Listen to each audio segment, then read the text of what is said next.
Birds. No, not those birds. These birds. These intriguing, strange, bizarre, unusual birds. You could even call them weird birds. Say that again? Yes, we are finally going to be going over the Twitter, I refuse to call it X, I don't like change, story back from 2023 created by Archesukis? Weird birds. Now, I know we have a bountiful harvest of dinosaur analog horror and general horror, but this series is different since it's presented in a different medium, a Twitter thread, posing as a true story, an ARG. Now, even though this is all a thread technically, I'm just gonna call Weird Birds a series for convenience. Weird Birds was created during a trend at the time of people posting avian-looking creatures online in a horror format, as if they were stumbling across these strange birds in general life. Essentially a found footage, just in Twitter form. The series has been requested for a while now, and we have yet to go over it, so that is what I shall be doing for you all today. As for a brief introduction, I welcome you to 4+. My name is Mr. Ratio, and I shall be taking the helm from Mr. Plus and Mr. Minus today, and we are gonna have a hell of a time. So, grab your snacks or drinks or whatever, plop your gyats down, and enjoy. Weird Bird starts with an initial post from Archesukis. I hope I'm pronouncing that right. If I'm not, I apologize. Weird Birds starts with a post from our protagonist saying that their dog has been barking and scratching at the back door for several days now. So they decide to sit with their dog and see what is causing the barking. As soon as the dog starts barking, they snap a photo of the back door and they capture this image. They finish the post by saying to be very careful if you go outside and that this does not seem normal. The photo is a picture of a camera flash illuminating a door, and through the window panels on the door, there is an avian raptor dinosaur thing peering inside the house. Its eyes glow with the flash of the camera, and the light that fades off the edges of its head really give a sinister and creepy presence. Not to mention the use of a dromosaurid head makes it feel uncanny, since it looks like something you'd see in nature but also not. The writer posts that whatever the creature was fled after the photo was taken, and that they live in the Chicagoland suburbs, so to be careful for those who live in the area. Later, during a garage sale that the protagonist is having, one of the neighbors and their kids come over to talk about the strange animal. One of the kids recently drew the animal, and granted, it was drawn by a 6-year-old, but the drawing shows a very simplistic design of this monster, these monster birds, attacking some local wildlife. The protagonist decides to try and get a recording of the creature, and he is able to get a recording of the creature's voice, and some mysterious eyes in the darkness of the photo that he took of his dog outside.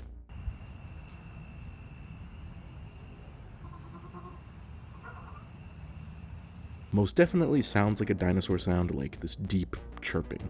Then the protagonist posts that he made a mistake by accidentally leaving his back door unlocked for a few hours, and after a crashing noise, he finds some chicken that he had left on the counter, eaten, and the wrapper outside in the backyard.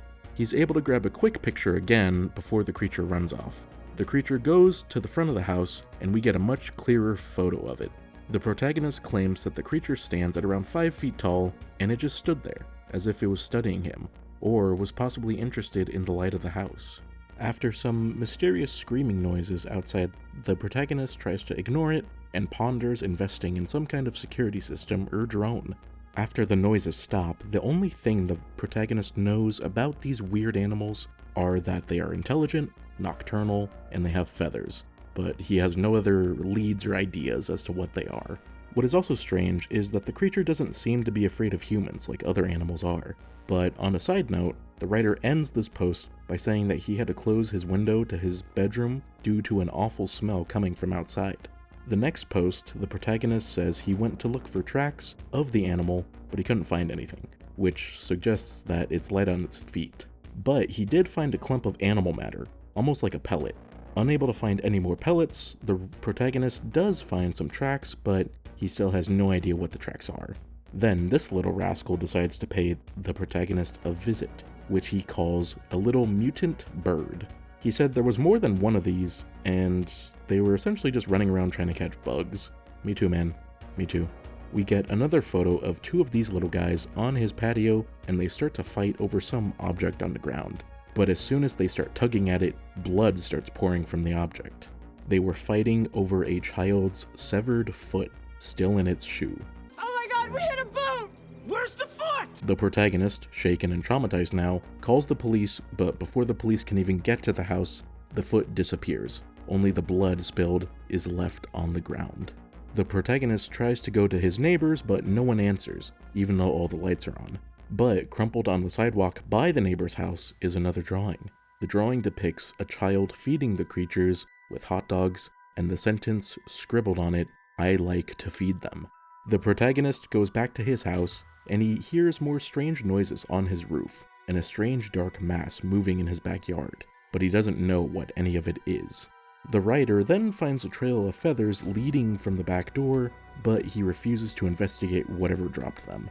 Understandable. But then we got an audio recording of the noises that the creatures are making outside. It's extremely loud, and they sound very close.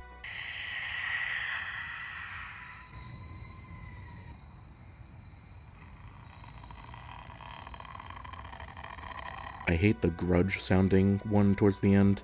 Just, no. No. To top it all off, whatever was on the roof to begin with never even left, and we get a quick photo of what seems to be a pair of eyes in the distance staring down at us, and the protagonist starts hearing voices outside. An audio recording lets us hear that the creature is trying to mimic a human voice, and it's trying to lure the protagonist outside.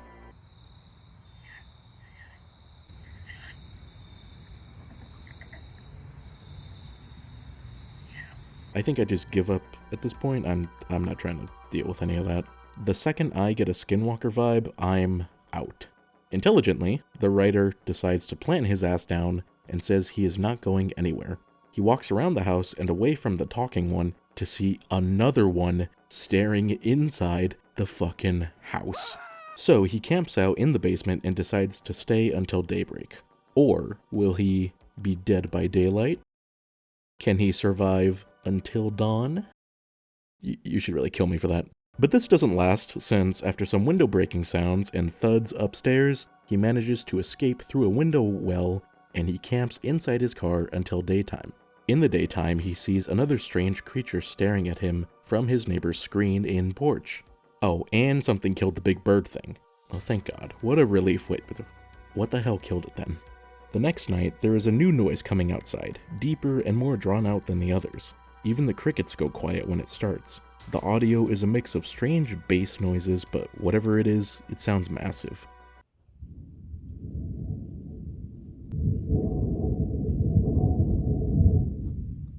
Fortunately, he was able to board up the broken window, and something else is trying to get in. Bro cannot catch a break. Oh, it's a deer. He's missing an antler, but he seems normal besides that, and he's gone.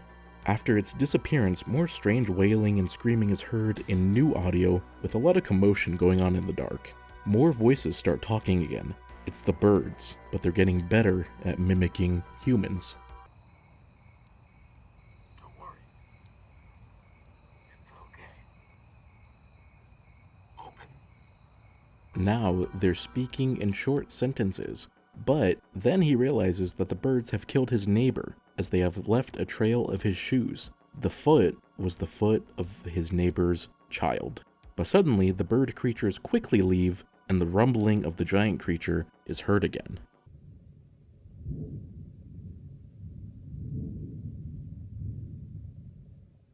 But 3 of the large birds break in the middle of the night, and the protagonist is able to escape into the forest and camp out for a while, but he stumbles into the large creature while he's in the forest. He's able to evade it, but when he makes it back to his house, the large one follows him. It looms outside and moves quietly for something as large as it is. But the protagonist hears the sounds of a woman crying outside and screaming that eventually stop. He feels guilt as he did not go out to even try to save her from the large creature. 3 days later. After 3 days of camping in the house with the large creature still outside every now and then, something is breathing on his window. The big one. It just ambles around his house, seemingly unaware or uncaring of him being in the house. But in the distance of one of the photos is something that appears to be a face hanging from a tree. After a failed escape attempt from one of his friends failing to even show up to pick him up, he sees strange lights that appear outside his home in different areas. One of these strange light sources spawns in the basement of his house, but he can only get so close before feeling weak and pain in his body. The strange phenomenon eventually disappears right before the sound of first responder sirens can be heard outside the house. Suddenly, knocks and the sound of voices can be heard at the door, but the protagonist has an uneasy feeling and he doesn't answer. The people who say they are police stay outside the door and they continuously knock before suddenly disappearing without a trace. After returning to the living room and finding his dog's crate, he finds a small raptor creature inside. It doesn't really show any aggression or fear, it just kind of rolls around and is just vibing. After feeding it some cold meat, he essentially tames it and he names it Mikey, and Mikey quickly makes himself comfy in the home. Later in the night, Mikey wakes up the protagonist as distant gunshots and screaming can be heard. The loud noises seem to scare Mikey, and he paces underneath a pool table and he starts making a wheezing noise. Mikey fearfully flees into the ceiling through the ceiling tiles, and the protagonist hears him get further away, but he assumes Mikey's alright. That's when the gunshots and screams stop, and some loud and drawn-out creaks can be heard from the ceiling. Fuck that. The giant birds have now gotten super accurate at mimicking human voices and are crawling in his fucking ceiling. He's able to snap a quick pic, and it looks like it's straight out of Jurassic Park. This is the last post for several days, before we get a brief set of screenshots of a conversation between the protagonist and one of his friends from Michigan, who has received an emergency alert from the government to take arms and evacuate any areas being terrorized by the mysterious creatures. He gives his friend some tips and warnings since he's been dealing with them for about a week already, and his friend says he's going to try to make it out of his house to a nearby shelter. 2 months pass by, and the writer posts that he has been traveling through underground tunnel systems to escape Illinois, and he figures he should be out of the state by now. He was able to meet up with his friend, but his friend didn't survive after an encounter while they were trying to drive away, and during this encounter, both his friend and the car are gone. In a series of posts, he explains how he feels he's not alone down there, even though there's not really any signs of anyone else. But after making it to the surface, he realizes he's somewhere warmer and more humid. On the surface, there are a series of more of these strange lights, which he assumes are some kind of wormhole. One opened up next to him, and it completely fried his phone, and he felt a strange urge to go into it, but he didn't, and he felt like he's been followed ever since. He goes into detail on having to survive on roadkill and rainwater from the gutter. He finds a temporary shelter in a graveyard mausoleum, and soon he hears voices outside, but he can't quite make out what they're saying. Then he gets that same full body feeling when the first wormhole opened up right next to him, so he figures another one opened up nearby, and ta-da! Whatever the wormhole did fixed his phone. His camera now works, and he has full battery. After a close encounter with a pack of the Raptor creatures, he's able to escape thanks to a new series of red wormholes that open up and distract them. That night, he hears a familiar sound in the trees above him as he sets up camp, and our main man Mikey has returned, and Mikey brought a gift. After grubbing on some raw fish, Mikey's flock leaves, but Mikey stays behind with his buddy old pal. Later in the night, they hear a dreadful chirping of the raptors again. The raptors eventually find them, and our protagonist runs as fast as he can and evades them by going to an abandoned strip mall. But during his attempted escape, he tried to use his flash, and he screamed in hopes of scaring them off, but they just kind of sat there and stared at him, unfazed. A week passes by, and he's been unsuccessful in finding Mikey since their encounter with the raptors, but he remains hopeful. Meanwhile, the red wormholes have been increasing in activity and size. This one in the sky stretches on for miles. At night, he hears a new strange, deep chattering noise, and he goes to investigate, and he stumbles across this absolute abomination. Its face splits open and chases him away, making more strange and deep talking noises as it chases him. Following a nearby road, he discovers his camera starts to distort like before, and the painful feeling starts to come over him. The pain keeps increasing and all his senses start to fade, and he sees something in front of him, and he tries to take one last photo before passing out. 2 days go by, and our protagonist wakes up disoriented and numb to a brutal cold. Everything seems barren and quieter now. Looking around, this sudden cold seems to have killed off many of the prehistoric creatures. And then he remembers Mikey. As he searches more and more to find Mikey, he finds more dead creatures who couldn't withstand the sudden change in temperature.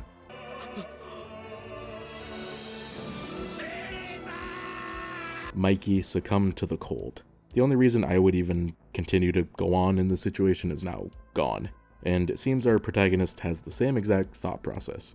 He bleakly trudges along after taking a fish that Mikey had in his mouth, a final parting gift. Later that day, he hears the sound of a baby crying, but guess what? It's another raptor. Enough is enough. No, I'm tired of running. After a long and brutal battle, our protagonist returns to post photos of his battle with the large raptor. He used a rock to beat its head and his flashlight to disorient it, which we get a quick photo of. He was unsuccessful in killing it, but he definitely gave it his all in his fighting before a pack of stray dogs shows up and scares it off. Among this pack is his dog from the beginning of this whole tale, but his dog leaves to be with his new pack.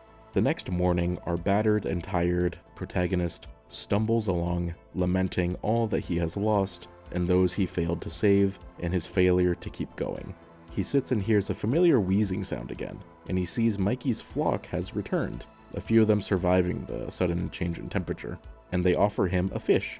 The cold continues to chip away at the protagonist, and his wounds also sap every last bit of strength from him. Mikey's flock sits with our protagonist as he wishes he could let them know how much he appreciates their company and how he'll be seeing Mikey again very soon. His phone is now at 3%, and so is he. Goodbye, wild world. Thus concludes Weird Birds Part 1. Now, this story does have an additional Part 2 and 3, which we will be going over very soon, so don't worry about that. I just wanted to go over this first part with you guys, since it's been recommended for quite a while now, and it's the first time I've ever come across the story, so I had a great time with it. I hope you all did too. Now, obviously, it does follow some similar tropes of, dinosaur horror, but the use of real props, audio recordings, and the whole social media format bring it to another level, and it makes you feel like you're actually following this unnamed protagonist in his struggle to survive. The dinosaur designs are creepy and realistic, and they bring kind of an uncanny vibe to the whole story. Much props to the creator. They deserve all the praise that this story has gotten so far, and they definitely know how to create an engaging and scary story. But I hope you all enjoyed this first part of the story, and please let us know what you think and any other recommendations you all have. Please be sure to check out our other videos, our social media, our Discord, all that good stuff. But I thank you if you have made it this far, and I hope you enjoyed your time. I will see you all again very soon. Have a great rest of your day or night. See ya.